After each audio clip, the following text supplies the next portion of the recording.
Hello बच्चों, welcomes to brains of physics, जहां हम पढ़ रहे इलेक्ट्रिक चार्जेस एंड फील्ड्स। और आज हम पढ़ेंगे इलेक्ट्रिक डायपोल। तो आज का टॉपिक पढ़ने से पहले एक बार थोड़ा पीछे आओ। पिछले लेक्चर्स में क्या किया था हमने? हम लोगों ने देखा था इलेक्ट्रिक फील्ड लाइंस को। इलेक्ट्रिक फील्ड लाइन देख लिए थे। कैसे देखा, कितना बार बताएं? इलेक्ट्रिक फील्ड लाइन इमेजिनरी होता है। ये इमेजिनरी होता है, ये रियल में होता नहीं है। केवल वो जो एग्जर्ट करता है वो रियल होता है, फिर भी भूल जाता है। तो याद रखना, electric field lines of force एक इमेजिनरी है।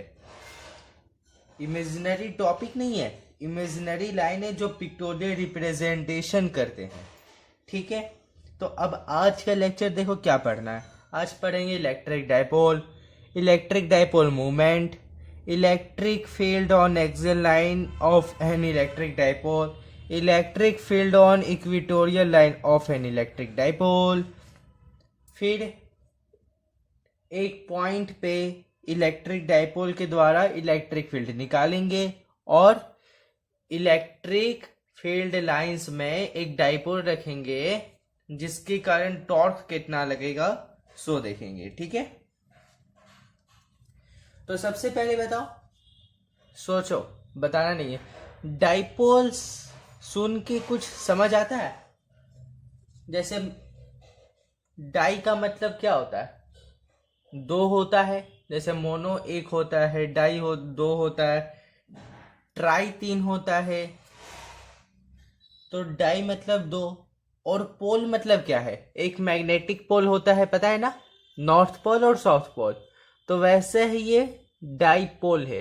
अब नॉर्थ पोल और साउथ पोल मैग्नेटिज्म में होता है, लेकिन हम लोग अभी इलेक्ट्रोस्टैटिक कर रहे हैं। इलेक्ट्रोस्टैटिक में क्या क्या होता है? चार्जेस होता है। कितना तरह का चार्ज होता है? दो तरह का, पॉजिटिव और नेगेटिव। तो डाईपोल हो गया पॉजिटिव और नेगेटिव का एक सिस्टम।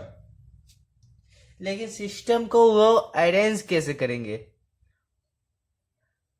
तो वो देखो अब यहाँ पे, a system of two equal and opposite charges separated by a certain distance is called an electric dipole. ठीक, मतलब a system of equal and opposite charges, equal magnitude में एक चार्ज माइनस क्यू और दूसरा charge plus q. Opposite charges बोला मतलब opposite nature का, separated by a certain distance, कुछ डिस्टेंस का दूरी पे है। तो ये क्या फॉर्म करता है? डाइपोल। डाइपोल नेगेटिव चार्ज से पॉजिटिव चार्ज की ओर जाता है। ठीक है, नेगेटिव से पॉजिटिव की ओर रहता है। इस तरह रहता है डाइपोल। जैसे इलेक्ट्रिक फील्ड भी रहता है, ये electric lines of force positive से नेगेटिव जाता है। Okay.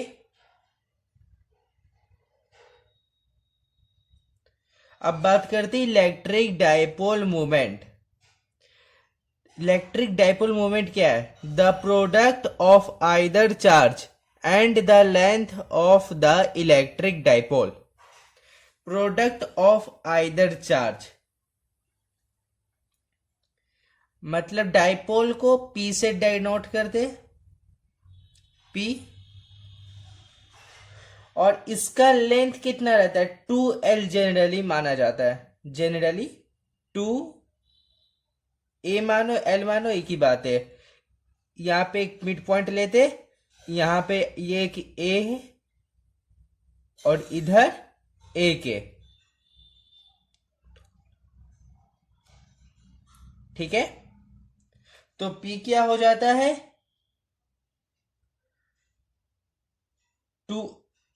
2A into q. 2A into Q हो जाता है इलेक्ट्रिक डाइपोल। देखो फिर से पूरा definition, the product of either charges and the length of electric dipole, तो क्या हो जाता है P equal to 2a into q. अब इलेक्ट्रिक डाइपोल है ना, ये एक वेक्टर क्वांटिटी है, तो वेक्टर के लिए ऊपर में वेक्टर का साइन दे देते हैं। यहाँ पे a के ऊपर वेक्टर का साइन है क्योंकि a डिस्टेंस है, चार्ज के ऊपर वेक्टर का साइन होता नहीं है। क्लियर। अब देखो ये electric field on axial line of N electric dipole. Axial line में डाइपोल के कारण इलेक्ट्रिक फील्ड क्या होता है। अब यहां पे ध्यान दो, डिस्टेंस क्या है 2a, ठीक। अब यहां पे ये चार्ज फोर्स लगाएगा, लगाएगा, एकदम लगाएगा। ये इलेक्ट्रिक फील्ड लगाएगा, इधर इधर लगाएगा चार्ज, इसका नाम देता है ई पॉजिटिव, पॉजिटिव का चार्ज के कारण, और इधर लगाएगा ये नेगेटिव चार्ज। यहां पे एक पॉइंट चार्ज रखे जिसपे फोर्स लगा रहा है दोनों चार्ज, तो इसका सेपरेशन कम है तो ये ज्यादा फोर्स लगाएगा, और इसका सेपरेशन ज्यादा है तो ये कम फोर्स लगाएगा, तो इसका नाम देते हैं ई नेगेटिव, ठीक। और ये इसका बीच वाला भाग मतलब मिड पॉइंट से इसका डिस्टेंस r है, इससे इसका डिस्टेंस r हो गया। ये कितना a है, तो ये भी कितना हो जाएगा a हो जाएगा, ये भी a हो गया, ठीक है। तो ये चार्ज से इसका दूरी कितना है, देखो ध्यान से, ये वाला चार्ज पॉजिटिव क्यू चार्ज से p का दूरी कितना है r माइनस a, यही होगा r टोटल, बीच से r और इतना a है तो r माइनस a हो जाएगा ये दूरी, और ये दूरी कितना होगा r प्लस a, ठीक है।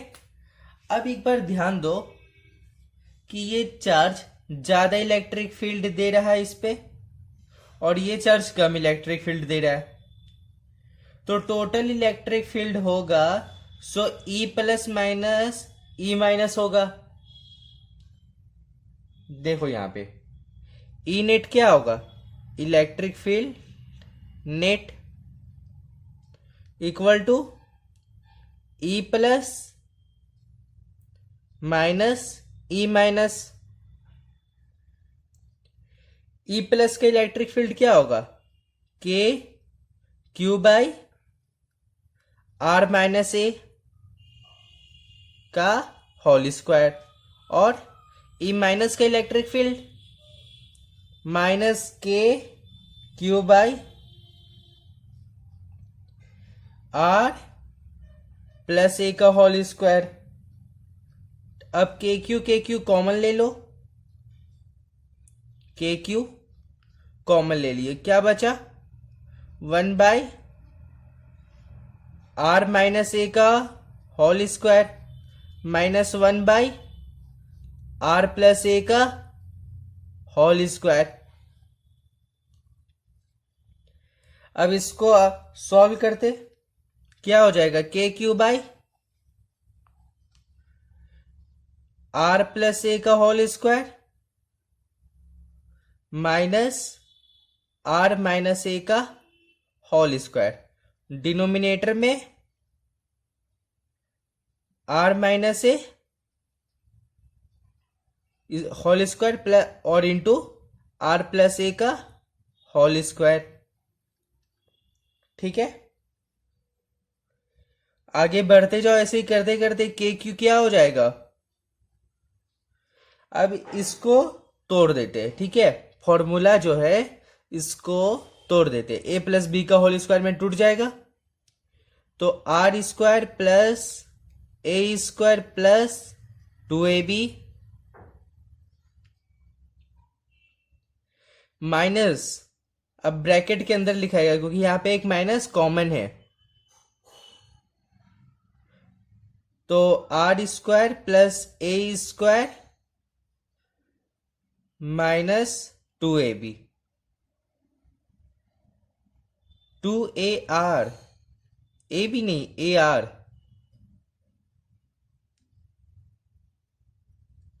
2ar डिवाइडेड बाई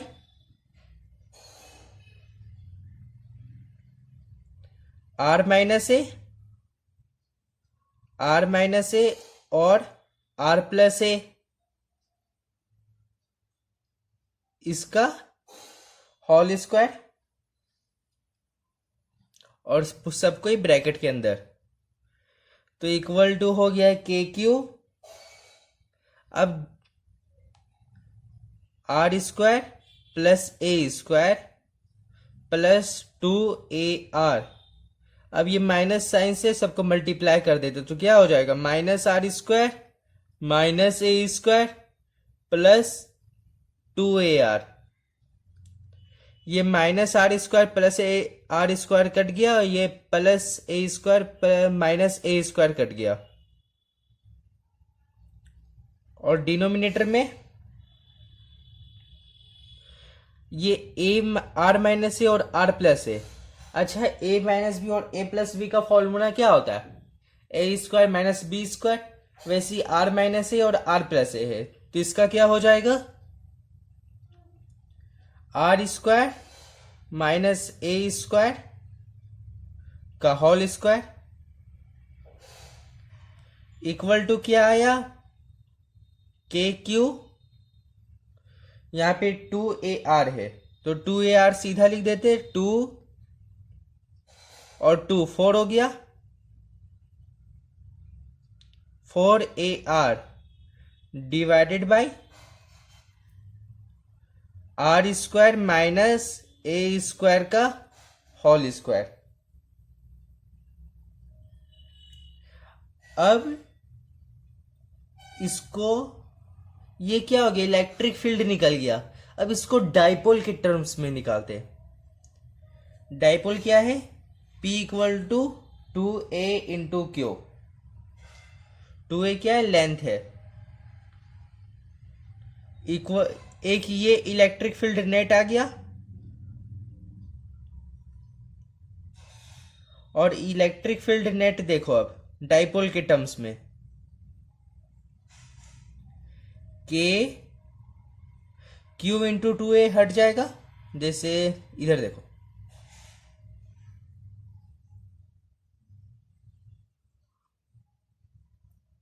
के क्यू 4ar है divided by r square minus a square का होल स्क्वायर। इसको लिख सकते हैं ना, के 2r और यहां पे 2aq divided by r square minus a square का होल स्क्वायर, मल्टीप्लाई करके देख लो इतना ही आएगा, ठीक है।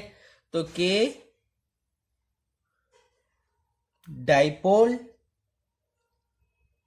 आर, एक 2 है यहां पे, तो 2 divided by r square minus a square का whole square,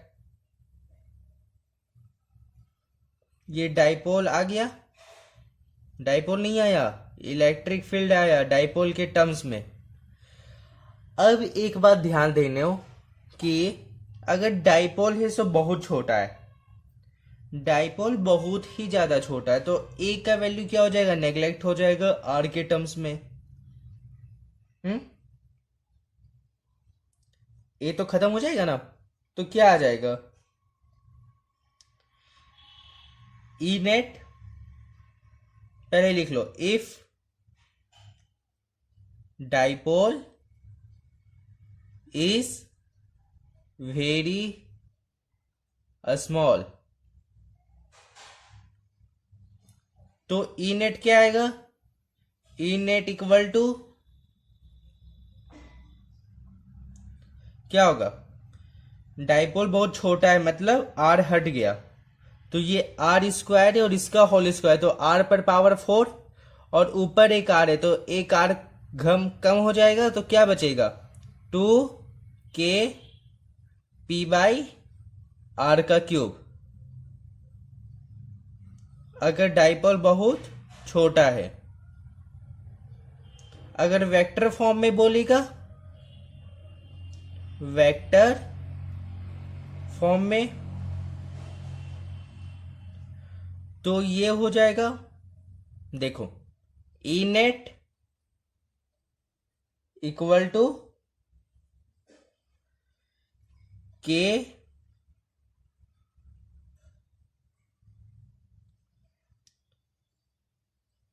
to k p vector r/r square minus a square का होल स्क्वायर। अगर वेक्टर में पूछा तो, और इलेक्ट्रिक फील्ड में भी वेक्टर दे देंगे, ठीक है।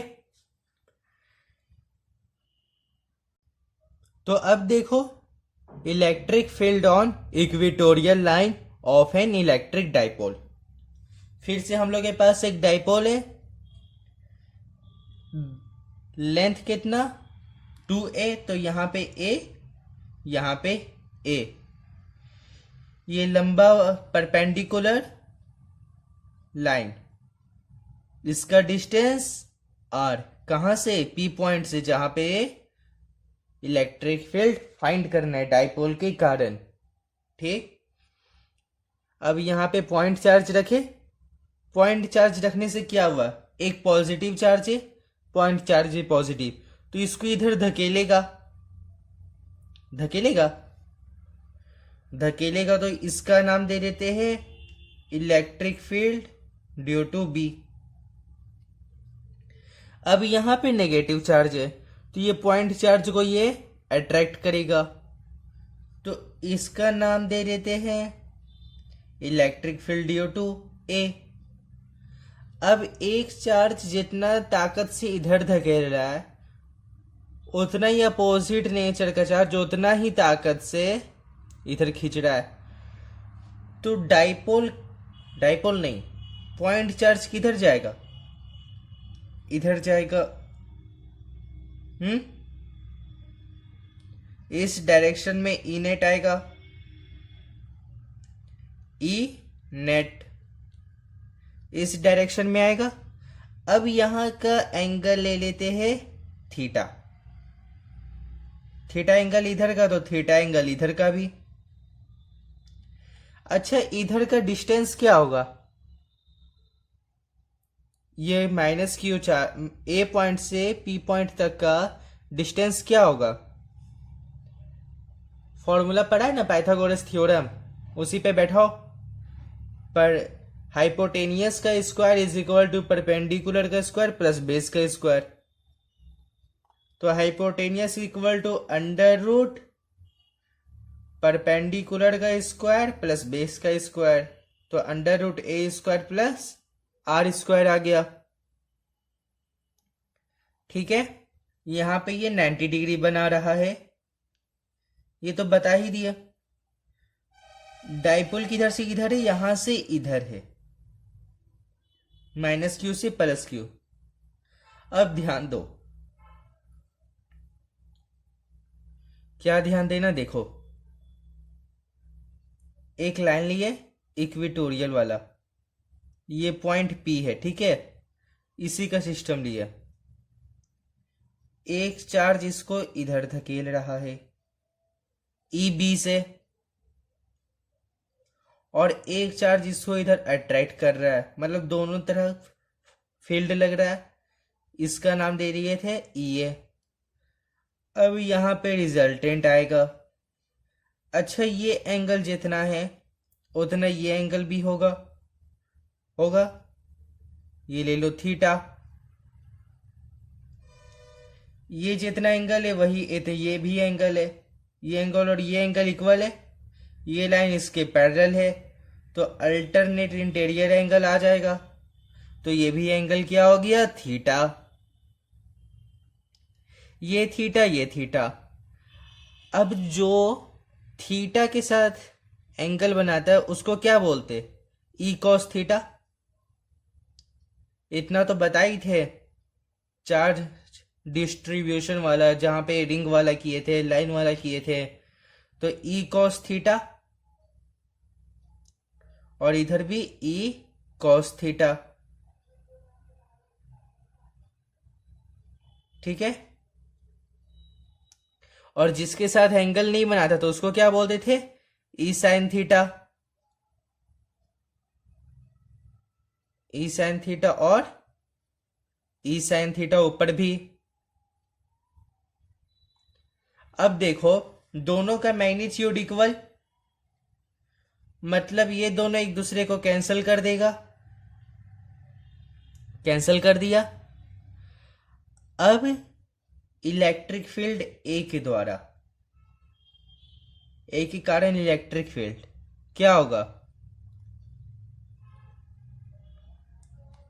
Electric field due to a equal to k q by r square. R का वैल्यू कितना है? Under root a square plus r square. तो वैल्यू क्या हो जाएगा? A square plus r square. वैसे ही ई बी का value k q by a square plus r square. और जब दोनों का कंपोनेंट इधर जा रहा है तो ये दोनों जुड़ जाएगा। जुड़ने पर क्या आएगा? E net. E net equal to 2e cos theta. E cos theta plus E cos theta, 2e cos theta. E के वैल्यू पता चल गया, दोनों तो इक्वल है क्योंकि मैग्नीट्यूड इक्वल है। ई के वैल्यू पुट करो 2, ई का value into k q by a square plus r square. अब कॉस थीटा का वैल्यू निकालना है। कॉस थीटा का वैल्यू क्या होता है? Base by hypotenuse. ठीक, तो मल्टीप्लाई कर दो बेस बाई हाइपोटेनस से। बेस कितना है? ए है, और hypotenuse under root a square plus r square. ठीक है। अब देखो यहां पे 2 के क्यू ए आ गया। ठीक, यहां है a square plus r square, और ये इसको लिख सकते हैं अंडर रूट का पावर। तो बताए थे अंडर रूट के बारे में, उसी लेक्चर में बताए थे, चार्ज डिस्ट्रीब्यूशन वाला ही, कि under root a square plus r square का वैल्यू होता है a square plus r square पर पावर हाफ। तो a square plus r square पर पावर यहां पे हाफ है और यहां पे स्क्वायर है, तो यहां पे 3/2 कर, यहां पे 1 है ना, पावर 1 है, तो 1 प्लस 1/2 क्या हो गया? 3/2। या लिख लो 1 plus 1/2 equal to 2 k q a by a square plus r square पर पावर 3/2। अब 2a और q डाइपोल, तो क्या हो गया value? k into p by a square plus r square पर पावर 3/2। ये क्या हो गया? ई नेट आ गया। डाइपोल के कारण इक्वेटोरियल लाइन में। ठीक है। अब एक केस, कौन सा केस? देखो जब डाइपोल इसमें भी छोटा होगा, इफ डाइपोल इज स्मॉल। अब डाइपोल स्मॉल है मतलब ए जो है वो बहुत छोटा है आर के रिस्पेक्ट में। हम्म तो आर का वैल्यू क्या हो जाएगा, आर का वैल्यू वही रहेगा, ए का वैल्यू क्या होगा, खत्म हो जाएगा क्योंकि ये तो छोटा हो गया और ये पी पॉइंट है वो बहुत दूर है और ये मान लो इतना ही है। तो बहुत दूर होने पर भी क्या होगा, छोटा सा डाइपोल लगेगा इसके रिस्पेक्ट में। पी पॉइंट से जब देखेगा तो एकदम छोटा सा दिखेगा। तो वैल्यू क्या हो जाएगा, E net, E net equal to k p by, अब यहां ध्यान दो ए स्क्वायर तो हट गया, अब आर स्क्वायर, आर पर पावर 2 है इंटू 3/2, तो 2 और 2 मर जाएगा, बचेगा 3, तो आर का क्यूब हो गया। ठीक है,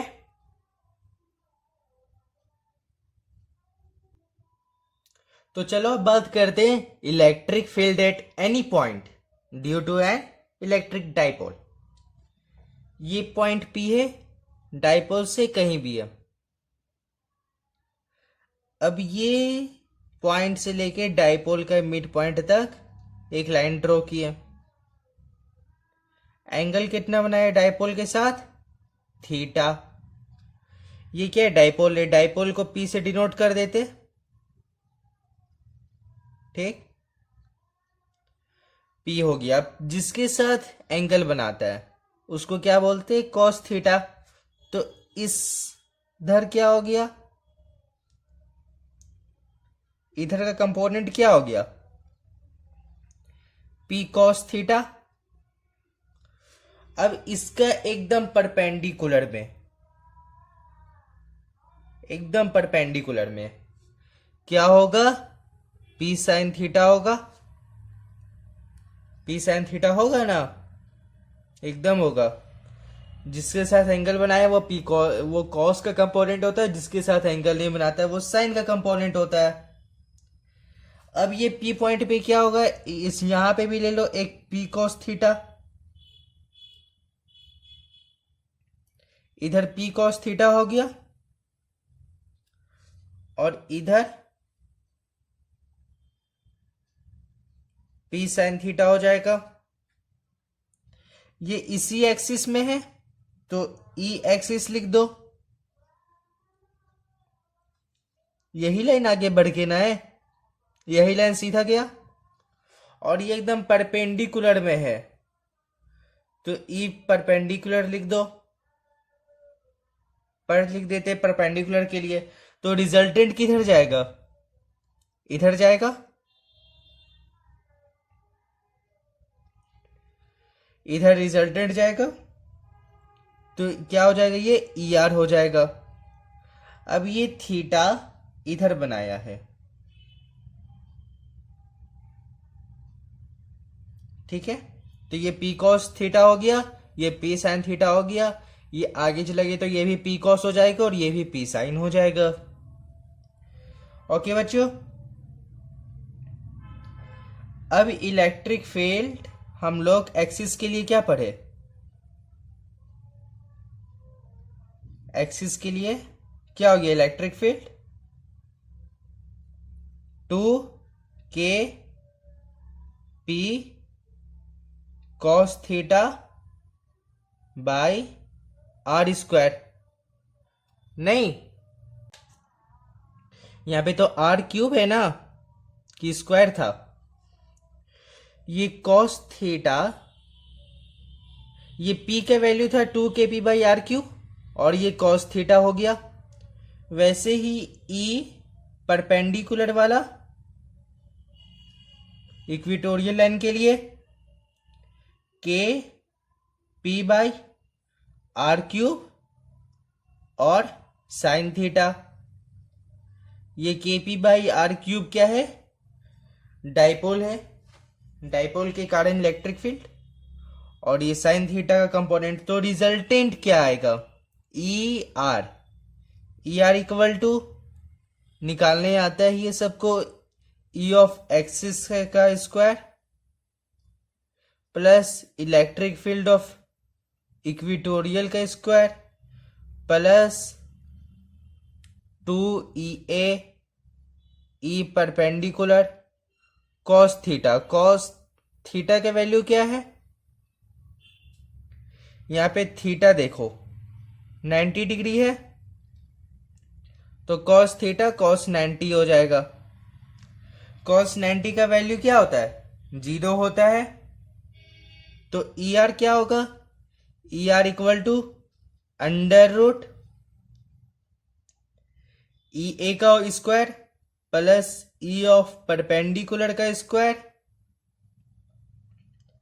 अब वैल्यू पुट करते जाते हैं। E r equal to under root E a का value 2 KP cos theta by r cube का whole square plus KP sine theta by r cube का होल स्क्वायर। अब एक काम करो, KP by r cube common ले सकते हैं, स्क्वायर के साथ ले लेते हैं, तो KP बाई आर क्यूब और स्क्वायर। अब ब्रैकेट में क्या बचा? एक 2 कॉस थीटा, यहां पे 2 कॉस थीटा का स्क्वायर प्लस साइन थीटा का स्क्वायर,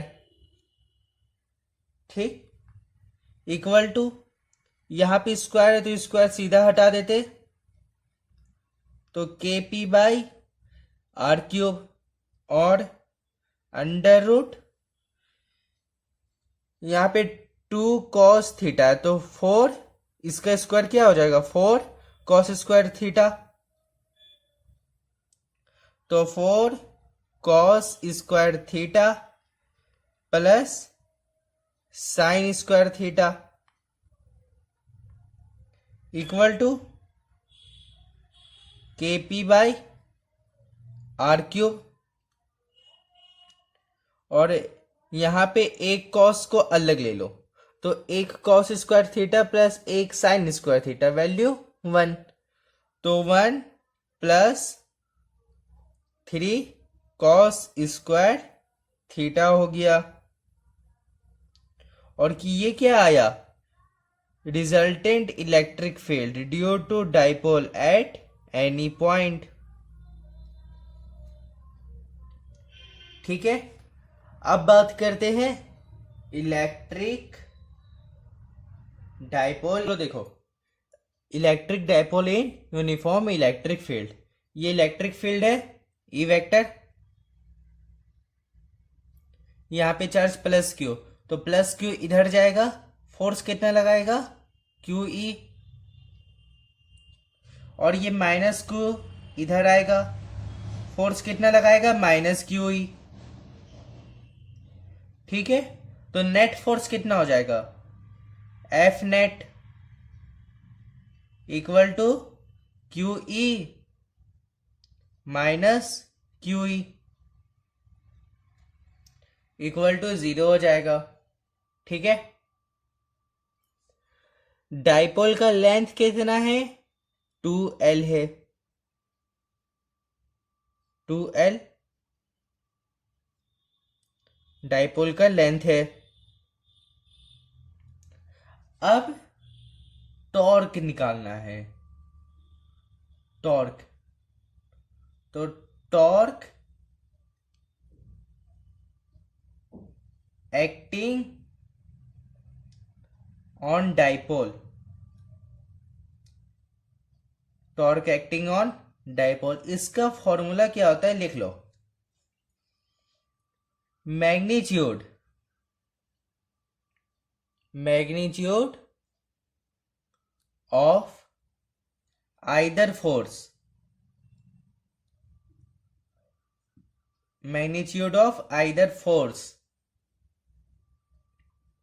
इनटू परपेंडिकुलर डिस्टेंस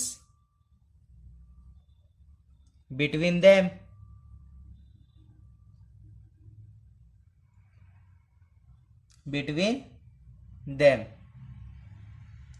तो परपेंडिकुलर के लिए एक लाइन ड्रॉ कर लेते।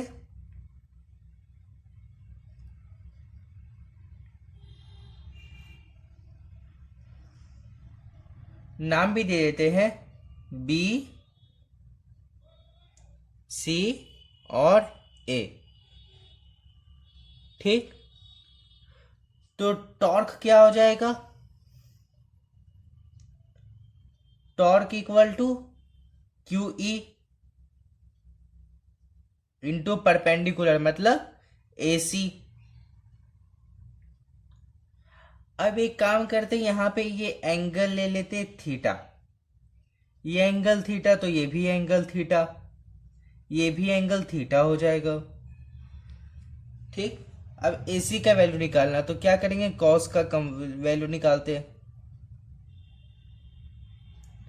Cos theta equal to,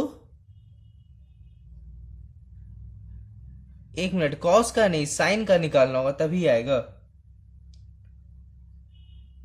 sign theta equal to perpendicular by hypotenuse, तो AC बाय 2L। तो AC का वैल्यू क्या आ गया, 2L साइन थीटा। तो टॉर्क क्या आ जाएगा, torque equal to q e into 2L sine theta. तो टॉर्क क्या होगा, अब 2L इंटू क्यू डाइपोल आ गया, तो PE साइन थीटा। अब इसको वेक्टर फॉर्म में लिखो, तो वेक्टर फॉर्म में भी लिख देते हैं। इन वेक्टर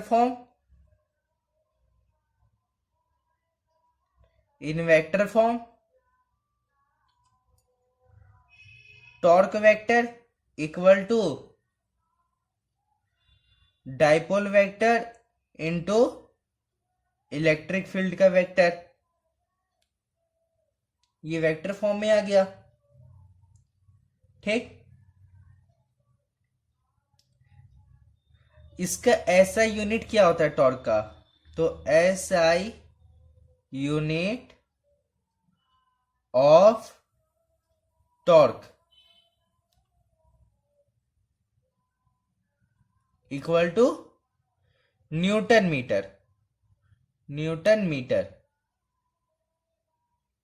ठीक है, अब देखो कुछ स्पेशल केस है।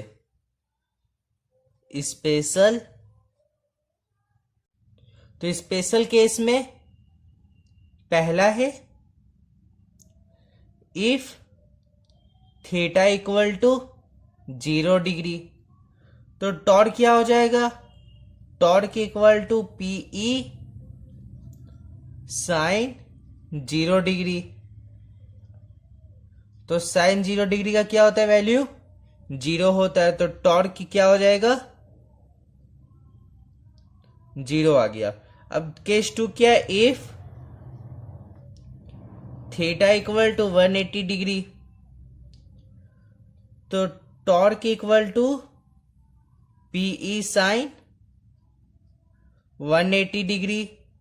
180 डिग्री का भी वैल्यू 0, तो टॉर्क 0 आ गया। केस 3 क्या है, if theta equal to 90 degree, तो टॉर्क क्या होगा, torque equal to PE sine 90 degree equal to PE। क्यों, क्योंकि साइन 90 डिग्री का वैल्यू 1 होता है। Case 4, if theta equal to 30 degree, तो टॉर्क क्या होगा, PE साइन 30 डिग्री। और 30 डिग्री का वैल्यू 1/2, तो टॉर्क क्या आ जाएगा, PE/2, मतलब जो मैक्सिमम वैल्यू होगा उसका आधा। तो ठीक है बच्चों, आज के लिए बस इतना ही। पढ़ते रहो। Best of luck.